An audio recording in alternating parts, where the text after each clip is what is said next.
નમસ્કાર દર્શક મિત્રો, આપ સૌનું આપની પ્રિય ધાર્મિક ચેનલ પરમ આસ્થા પર હાર્દિક સ્વાગત છે। આજના વિડીયોમાં આપણે 16 સોમવારની વાર્તા વિશે જાણીશું। જો તમને અમારી ચેનલ ગમે તો લાઈક, શેર અને સબસ્ક્રાઇબ કરવાનું ભૂલશો નહીં। આવી જ ધાર્મિક વાર્તાઓથી સતત અપડેટ રહેવા માટે બેલ આઇકન દબાવવાનું ચૂકશો નહીં। તો ચાલો શરૂ કરીએ 16 સોમવારની વાર્તા। આ વ્રત શ્રાવણ માસના પ્રથમ સોમવારથી કરવું। આ વ્રત સાચા ભાવથી કરવામાં આવે તો વ્રત કરનારને ભગવાન શંકર અને માતા પાર્વતી જરૂરથી ફળ આપે છે। કૈલાસ પર્વત પર શંકર પાર્વતી બેઠા બેઠા ચોકઠાબાજી રમે છે। રમત જામી છે, પણ કોઈ હારતું નથી કે કોઈ જીતતું નથી। એટલામાં તપોધન નામનો એક બ્રાહ્મણ ફરતો ફરતો ત્યાં આવ્યો। એને જોઈને શિવજી કહેવા લાગ્યા કે હે બ્રાહ્મણ, તું જ કહે કોની હાર થઈ અને કોની જીત થઈ। ખોટું બોલીશ તો તારું બ્રહ્મત્વ લાજશે। એટલું કહીને શિવજીએ પાસા નાખ્યા। ત્યારે શિવજીના કોપથી અતિશય ડરી ગયેલો બ્રાહ્મણ બોલ્યો કે શિવજી જીત્યા અને માતા પાર્વતીજી હાર્યા। બીજી વાર પાર્વતીજીએ પાસા નાખ્યા ત્યારે પણ બ્રાહ્મણ એ જ બોલ્યો। હવે શિવજીનો વારો આવ્યો। શિવજીએ પાસા નાખ્યા ત્યારે પણ બ્રાહ્મણ બોલ્યો કે શિવજી જીત્યા અને માતા પાર્વતીજી હાર્યા। ત્રણ વાર બ્રાહ્મણને ખોટું બોલતા જોઈ પાર્વતીજીના ક્રોધનો પાર ન રહ્યો। એમણે બ્રાહ્મણને શ્રાપ આપ્યો કે જા, તારા અંગે અંગે રક્તપીતીઓ કોઢ ફૂટી નીકળશે। શ્રાપ આપતા જ બ્રાહ્મણના શરીરે કોઢ નીકળવા લાગ્યો, પરુ વહેવા લાગ્યું। બ્રાહ્મણ તો પોતાના ભાગ્ય પર આંસુ સારતો કૈલાસ પર્વત પરથી નીચે ઉતર્યો। તેને રસ્તામાં એક ગાય મળી અને ગાયને વાચા ફૂટતા પૂછ્યું કે હે બ્રહ્મદેવ, ક્યાં જાઓ છો? બ્રાહ્મણ બોલ્યો કે પાર્વતીજીએ મને શ્રાપ આપ્યો છે, એના નિવારણ માટે જાઉં છું। ત્યારે ગાય બોલી કે હે ભૂદેવ, મારી પીડા પણ સાંભળતા જાઓ। દૂધથી મારા આછળ ફાટું ફાટું થાય છે, પણ કોઈ મારું દૂધ મોઢે લગાડતું નથી। વાછરડા લવારા ધાવતા નથી। અરે રે, મારા એવા તે કયા પાપ હશે? તમે મારા દુઃખનું નિવારણ પૂછતા આવજો। ત્યાંથી આગળ જતાં એક પંચ કલ્યાણી ઘોડો સામે મળ્યો। શ્રાપની વાત સાંભળીને કહેવા લાગ્યો કે હે બ્રહ્મદેવ, મારી પીઠ પર હીરા મોતીના પલાણ છે, પણ કોઈ મારા પર સવારી કરતું નથી, તો મારા કષ્ટનું નિવારણ પૂછતા આવજો ને। આગળ જતાં બ્રાહ્મણને થાક લાગ્યો। એ આંબા નીચે વિશ્રામ કરવા બેઠો। પાકી પાકી કેરીઓ જોઈને એને ખાવાની ઈચ્છા થઈ। ત્યાં જ આંબાને વાંચા ફૂટી। આંબો કહેવા લાગ્યો કે હે ભૂદેવ, જાવશો તો મારું કષ્ટ પણ સાંભળતા જાઓ। મારા ફળ કોઈ ખાતું નથી અને ખાય છે તે મૃત્યુ પામે છે, તે મારા શ્રાપનું નિવારણ પૂછતા આવજો ને। આગળ જતાં બ્રાહ્મણને તરસ લાગી। એ પાણી પીવા તળાવે ગયો। તળાવના કાંઠે એક મગરને રડતો દીઠો।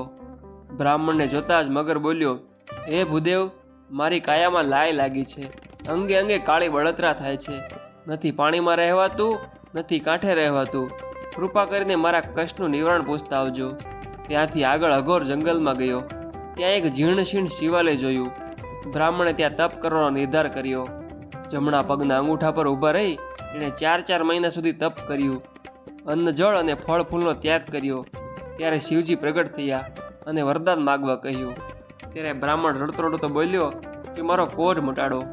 ત્યારે શિવજી બોલ્યા કે સર્વ વ્રતોમાં ઉત્તમ એવું મારું 16 સોમવારનું વ્રત તું કર અને એના પ્રભાવે તારા સર્વ દુઃખ ટળશે। બ્રાહ્મણ બોલ્યો કે કૃપા કરીને મને એ વ્રતની વિધિ જણાવો। શિવજીએ વ્રતની વિધિ જણાવી। શ્રાવણ માસના પ્રથમ સોમવારે સૂતરના દોરાની શેર લઈ 4 ગાંઠ વાળવી, પીળા પટ્ટે દોરો બાંધી મારા દર્શન કરી વાર્તા સાંભળવી, પછી એકટાણું કરવું। કારતક માસના અજવાળિયામાં વ્રત પૂરું થાય ત્યારે 4.25 શેર ઘઉંનો લોટ, 1.25 શેર ઘી, 1.25 શેર ગોળ લઈ તેના લાડુ કરવા। લાડુના 4 ભાગ કરી, એક ભાગ મારા પૂજારીને, બીજો ભાગ રમતા બાળકને, ત્રીજો ભાગ ગાયના ગોવાળને આપવો અને ચોથા ભાગથી કીડિયારું પૂરવું। રાત ન રાખવો। આ રીતે ઉજવણું કર્યા પછી તારી કાયા કંચન વર્ણી થશે। અશ્રુ સારતા બ્રાહ્મણ ગદગદ કંઠે ગાય, ઘોડો, આંબો અને મગરને યાદ કરીને એમના કષ્ટનું નિવારણ પૂછ્યું। ત્યારે શિવજી બોલ્યા, હે તપોધન, આ ગાયનો આગલો ભાવ એક સ્ત્રીનો હતો, એણે ધાવતા બાળકને તરસોડેલા। એ પાપના પ્રભાવે આ જન્મે કોઈ તેનું દૂધ પીતું નથી। તું એને દોહીને એ દૂધ મારા લિંગ પર ચડાવજે, તેનાથી તેના કષ્ટનું નિવારણ થશે। પછી શિવજીએ ઘોડાના પાપ વિશે જણાવતા કહ્યું કે એ ઘોડો ગયા ભાવે એક ધૂર્ત શેઠ હતો। જૂઠી વાણી અને જૂઠા ત્રાજવા કાટલાથી ગરીબોને ઠગીને પાપના પોટલા બાંધ્યા, કંઈકને વ્યાજના દરિયામાં ડૂબાવ્યા. એ પાપના લીધે એની આવી દશા થઈ છે.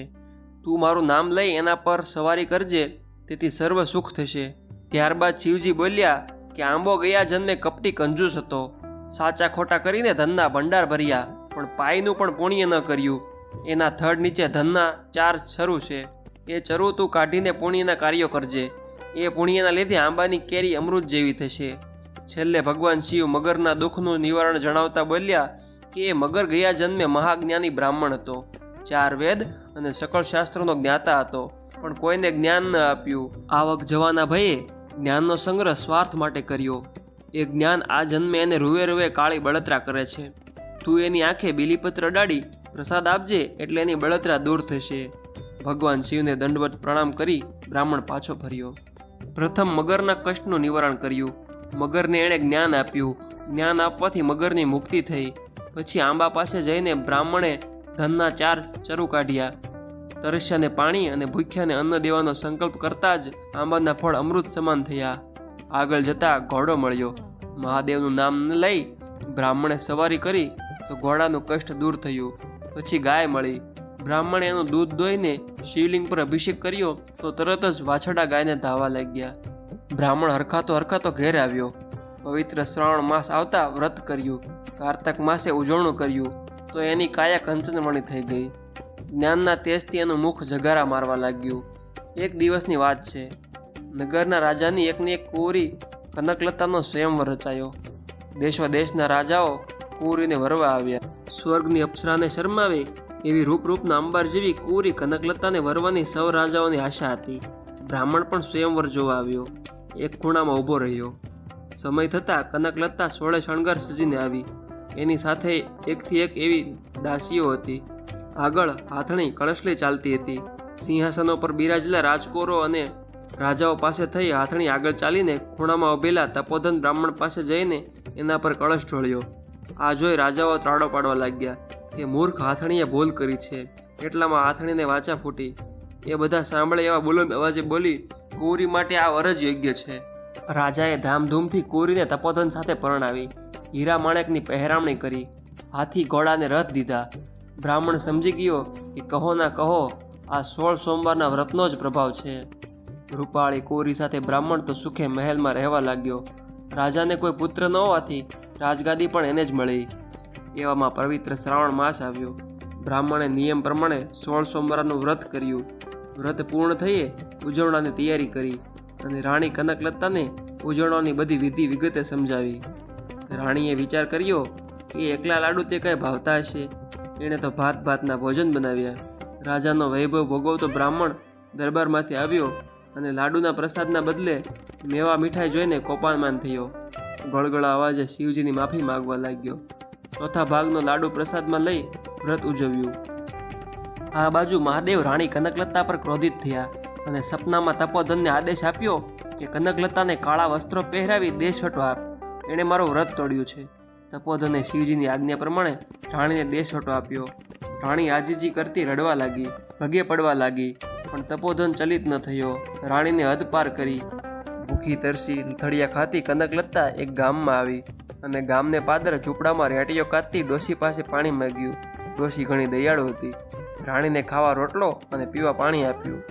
રાણીએ રહેવા આશરો માગ્યો તો ડોશી હા પાડી. એ તો ડોશીના ઘરમાં ચાણ વાસીદું કરવા લાગી. પણ રાણીના પગલાં પડતા જ ડોશીનો રેટીઓ તૂટી ગયો. ડોશીએ તો રાણીને ધક્કા મારીને કાઢી મૂકી. રડતી કકળતી ભાગ્યને દોષ દેતી રાણી એક ઘાંચણના ઘેરે ગઈ અને અડધા રોટલાના બદલામાં બધું કામ કરવા તૈયાર થઈ. મફતના ભાવે દાસી મળી તો કોણ ના પાડે. ઘાંચણે તો રાણીને રાખી લીધી. ત્યાં તો એનો ધણી માંદો પડ્યો. ઘાણી બંધ થઈ ગઈ. બળદનો પગ ભાંગ્યો. ઘાંચણે તો રાણીને મારીને કાઢી મૂકી. ભળતી આખડતી રાણીએ એક માલણના બાગમાં પેટ ભરાણી આશરો લીધો તો બાગમાં બધા ફૂલ કરમાઈ ગયા. માલણે પણ રાણીને કાઢી મૂકી. રાણીની આંખે અંધારા આવવા લાગ્યા. ગળે કાચકી બાજી ગઈ. જીવ નીકળું થવા લાગ્યો. એ તો પાદરે ગઈ.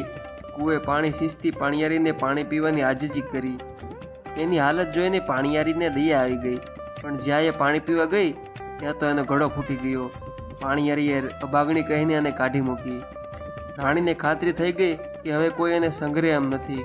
હવે તો જંગલમાં જઈને દેહ પાડવો. રાણી તો લથડિયા ખાતી કાંટા કાકરાની વેદના સહન કરતી જંગલમાં ગઈ. રસ્તામાં અત્રિ ઋષિનો આશ્રમ આવ્યો. એ તો ત્રિકાળ જ્ઞાની હતા. તેમણે રાણીને આશ્રય આપ્યો, જમાડી. પછી કહેવા લાગ્યા, હે બેટી, શાસ્ત્રો કહે છે કે તે વ્રત ભંગ કરનાર મહાપાપી બને છે. વળી તે તો દેવોના દેવ મહાદેવજીના વ્રતનો ભંગ કર્યો છે. જેના પર શિવજી રૂઠે એને કોઈ જીવન સંઘરે નહીં. આ સાંભળી લોહીના આંસુ સારતી રાણી બોલી, હે ઋષિ, તમે મારા પિતા સમાન છો. આ પાપમાંથી મુક્ત થવાનો કોઈ ઉપાય કૃપા કરીને દેખાડો. ત્યારે અત્રિ ઋષિએ રાણીને 16 સોમવારનું વ્રત કરવા કહ્યું. રાણી કનકલતાનું હૃદય પશ્ચાતાપની યાવક અગ્નિમાં બળીને પૂર્ણ કંચન બની ગયું હતું. પવિત્ર શ્રાવણ માસ આવતા જ રાણીએ વ્રત લીધું. વ્રત પૂર્ણ થતાં શ્રદ્ધાભાવપૂર્વક ઉજવણું કર્યું. ભોળા શંભુએ પ્રસન્ન થઈ રાણીના સર્વ દોષ માફ કર્યા. રાણીને ઘોર પાપમાંથી મુક્તિ મળી ગઈ. એ જ રાતે રાજા તપોધનને મહાદેવે સપનામાં દર્શન દઈને કહ્યું કે તારી રાણી 16 સોમવારનું વ્રત કરીને પુણ્યશાળી બની છે. માટે તું જા, તેને જઈને એને વાસ્તે ગાસ્તે મહેલમાં લઈ આવ. વહેલી સવારે જ રાજા તો રાણીને શોધવા નીકળ્યો. પૂછપરછ કરતાં જાણવા મળ્યું કે એક રૂડીરૂપાળી સ્ત્રી ભિખારી જેવી દિશામાં જંગલમાં ગઈ છે. રાજા જંગલમાં આવ્યો. અત્રિ ઋષિના આશ્રમે રાણીને જોતા જ બંનેની આંખમાં હરખના આંસુ આવી ગયા. બંને ઋષિના પગે પડ્યા અને વિદાય માગી. ત્યારે અત્રિ ઋષિએ રાણી કનકલતાની સેવાના બદલામાં અક્ષય પાત્ર આપ્યું. હજારો માણસોને જમાડે તો પણ રાંધેલો અનાજ ન ખૂટે એવું હતું એ પાત્ર. હરખના આંસુ સારતા રાજા રાણી નગર તરફ પાછા વળ્યા. ગામના પાદરે જેનો ઘડો ફૂટી ગયો હતો એ પાણીયારી મળી. કનકલતાએ અક્ષય પાત્રમાં જળ લઈ ફૂટેલા ઘડા પર છાંટતા જ ઘડો સાજો થઈ ગયો. પાણીયારીએ આ ચમત્કારનું કારણ પૂછ્યું તો રાણીએ 16 સોમવારના વ્રતનો મહિમા જણાવ્યો. આગળ જતા માલણનો બાગ આવ્યો. કનકલતાના પગલાં પડતા જ કરમાયેલા ફૂલો પણ મહેકી ઉઠ્યા. માલણ તો લાકડીની જેમ રાણીના પગમાં પડી ગઈ. એણે વ્રત કરવાનો સંકલ્પ કર્યો. આગળ જતાં ઘાંચણની ડેલી આવી. રાણીના પગલાં પડતા જ બળદનો ભાંગેલો પગ સાજો થઈ ગયો. ઘાંચીની કાયા કંચનવણી થઈ ગઈ. આ ચમત્કાર જોઈ ઘાંચણ તો રાજી થઈ ગઈ અને વ્રત કરવાનો સંકલ્પ કરવા લાગી. આગળ જતાં રેટીઓ કાતતી ડોશીની ઝૂંપડી આવી. બિચારી ડોશી લમણે હાથ દઈને રડે છે. એની આજીવિકા તૂટી ગઈ. કનકલતાએ રેટીઓ પર હાથ ફેરવતા રેટીઓ આપમેળે ચાલવા લાગ્યો. ડોશીએ લાખ આશીર્વાદ આપ્યા. ચાલતા ચાલતા રાજા રાણી મહેલમાં આવ્યા. નગરમાં ઢંઢેરો પીટાવ્યો કે આવતીકાલે સૌ નગરજનો મહેલના પટાંગણમાં જમવા પધારે. કનકલતાએ અક્ષય પાત્રનું પૂજન કરી સંકલ્પ કર્યો તો 32 શાક અને 33 ભાતના પકવાનના થાળ ભરાવા લાગ્યા. જેમ જેમ નગરજનો આવતા ગયા તેમ તેમ પીરસાતું ગયું. સૌ અલૌકિક સ્વાદના વખાણ કરતાં આંગળા ચાટવા લાગ્યા. સૌ જમી રહ્યા પછી રાજા રાણી જમવા બેઠા ત્યારે રાણી બોલી, મારે તો આજે મહાદેવનું વ્રત છે. કોઈ ભૂખ્યું માણસ વાર્તા સાંભળે પછી જ મારાથી એકટાણું કરાય. વાર્તા સાંભળે કોણ? રાજાએ તો સવારે જ જમી લીધું હતું. તત્કાળ પ્રધાનને બોલાવી આદેશ આપ્યો કે કોઈ ભૂખ્યા માણસને બોલાવી લાવો. પ્રધાન ઘેર પૂછવા લાગ્યો. એક કુંભારના ઘરે વહુ અને તેના સાસુમાં ઝઘડિયા હોવાથી સાસુમાં જમ્યા ન હતા. વળી એ 100 વર્ષની ડોશી હતી એટલે ડગલું ચાલી શકતી ન હતી. આંખે ભાળતી નહીં, કાને સંભળાતું નહીં અને જમવા કોણ લઈ આવે? પ્રધાને તરત જ સુખપાલ મંગાવી અંદર 1.25 મણની તળાઈ પાથરી ડોશીને વાસ્તે ગાસ્તે મહેલે લવાઈ. માન પાન આપી ઢોલીએ બેસાડી કનકલતાએ ડોશીના હાથમાં ચોખાના દાણા આપતા મોટે તે કહ્યું, માં, હું મહાદેવની વાર્તા કહું છું, તમે જયશંકર કહી હોકારો દેજો. કનકલતાએ તો ઘીનો દીવો કરી વાર્તા કહેવા લાગી. ડોશી હોકારા દેવા લાગી.